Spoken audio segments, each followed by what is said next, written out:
The first time I heard the gunshots, I thought maybe I was dreaming. Dawn was barely breaking.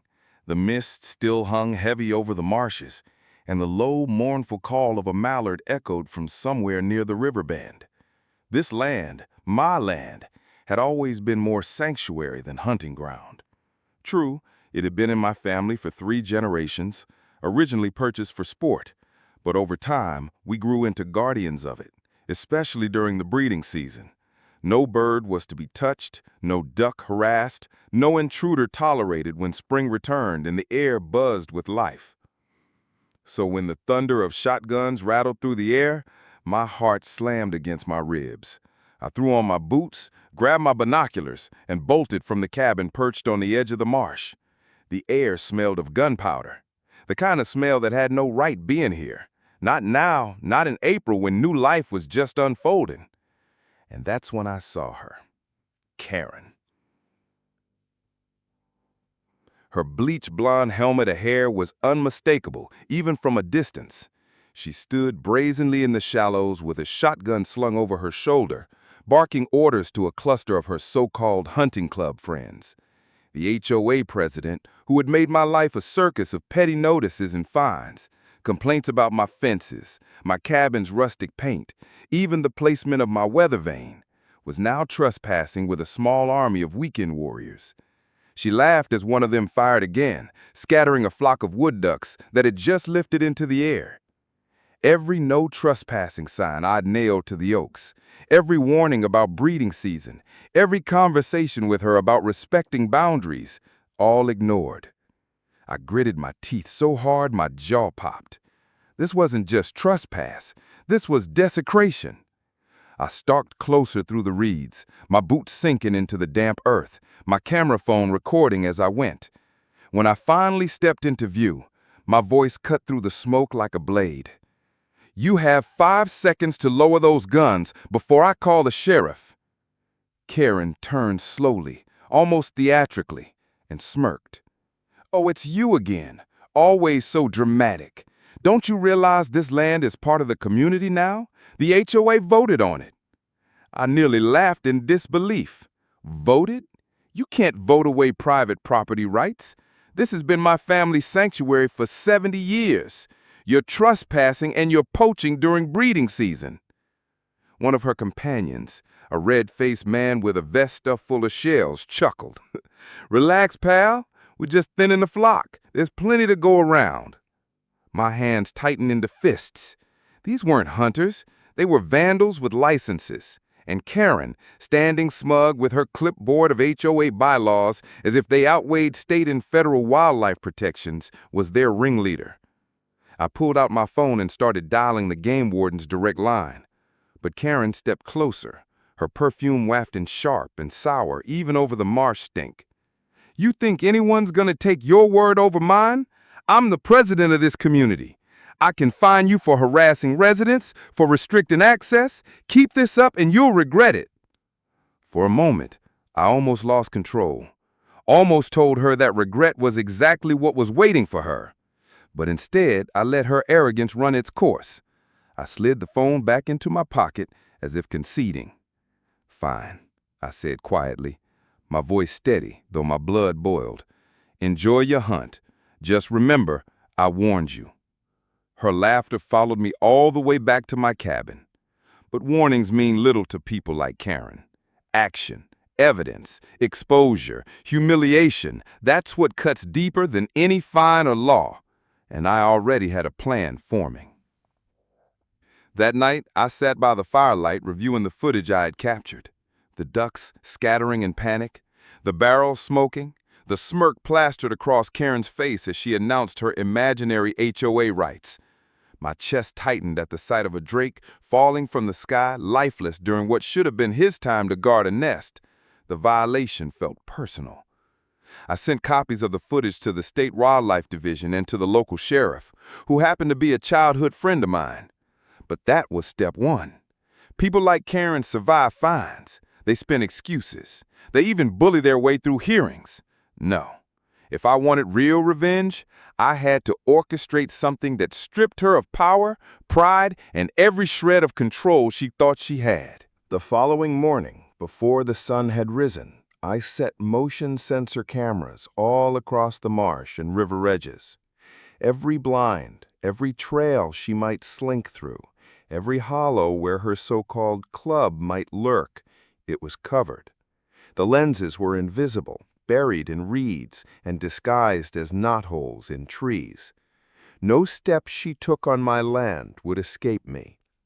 For days they returned, and every time my cameras caught them, shooting, laughing, piling ducks into coolers like looters filling sacks.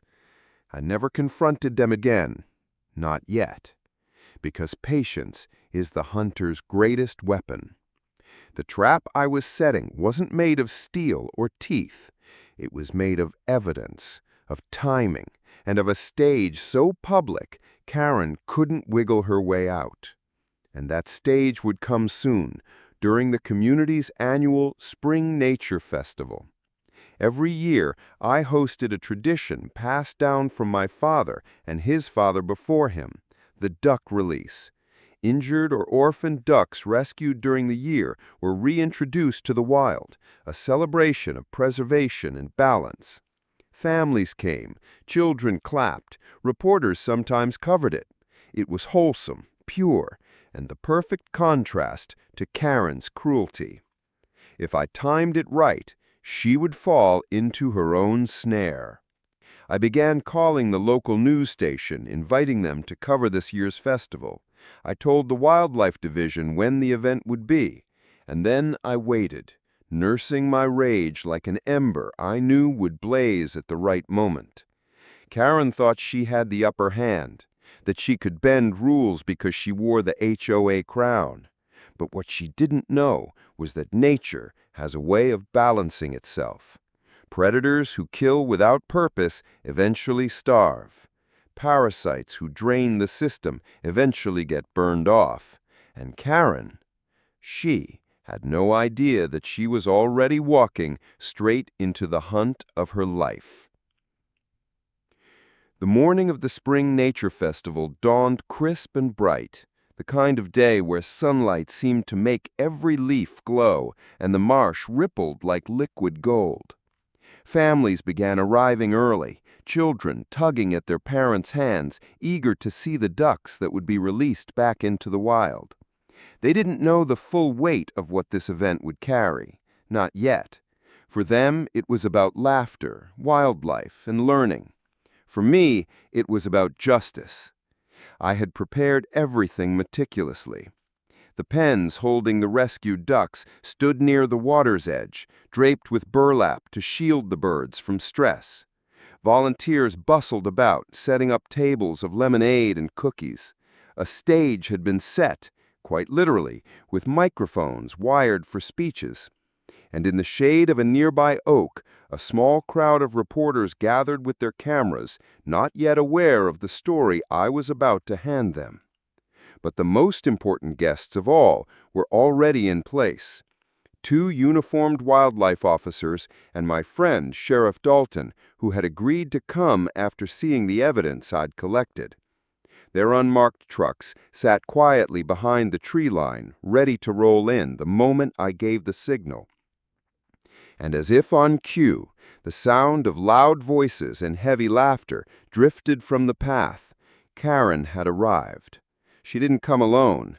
6 of her hunting club trailed behind, dressed in camo gear as if they were walking onto a battlefield instead of a family festival. Karen herself wore a wide-brimmed sun hat and carried a clipboard, as though she were here to oversee and approve the event. She strutted across my land like a queen surveying her peasants, her sunglasses reflecting the marsh. "Well, well, what do we have here?" she drawled loud enough for everyone to hear. "Looks like our community land is being put to use. Don't worry, folks, I'll make sure the HOA accounts for this." Some parents glanced around in confusion. "Community land?" one man muttered. "I thought this was private." I stepped forward, my chest tight with the calm fury I had been cultivating for weeks. My voice was steady, but each word carried the weight of a hammer about to fall.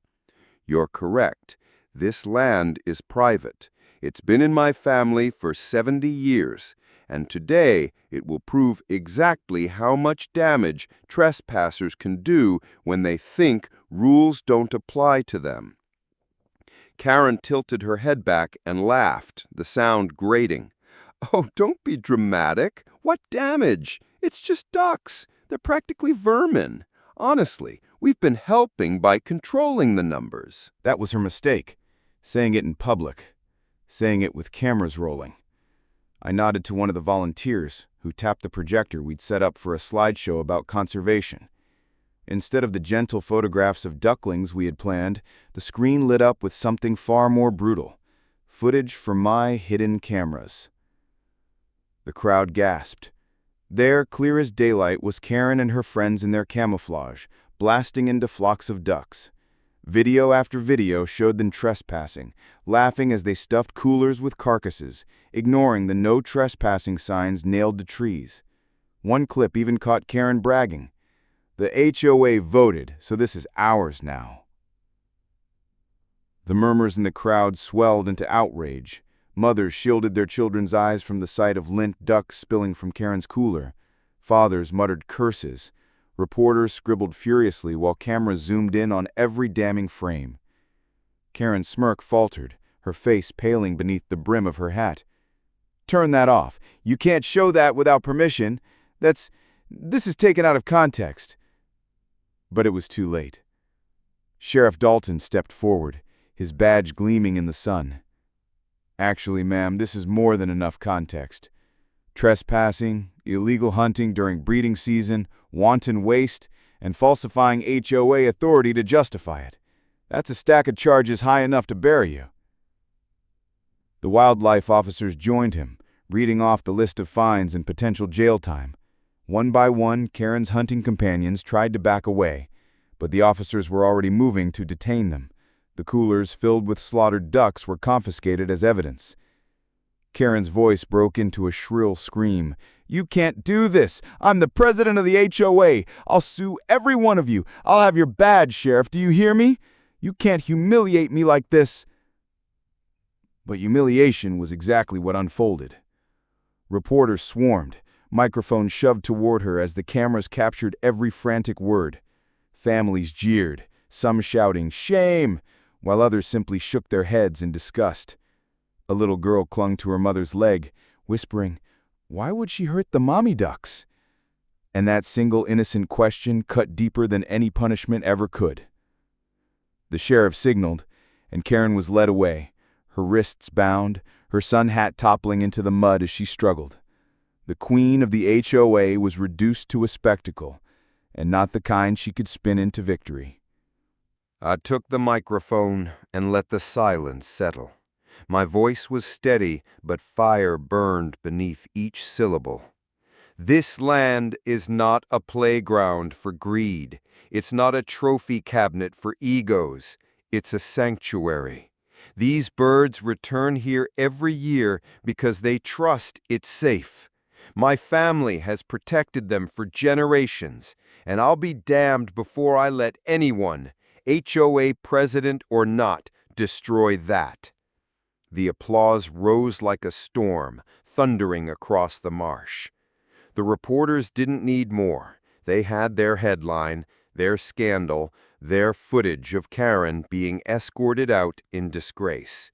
Within hours, it would spread across local news, and by evening, it would be viral online. And the best part?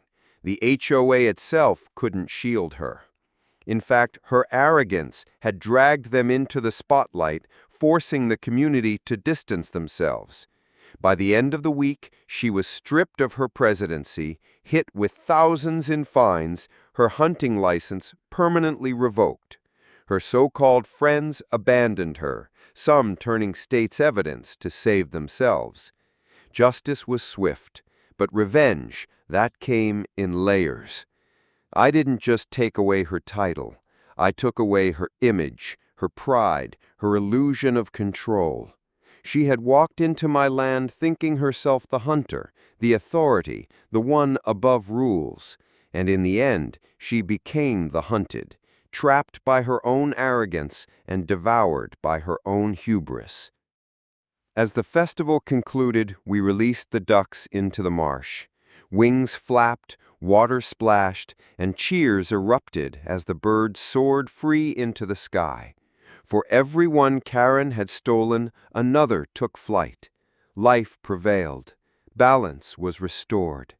I stood there watching, my heart finally at peace, knowing that nature had won and Karen had learned the oldest lesson of all. When you trespass into a sanctuary, you become prey.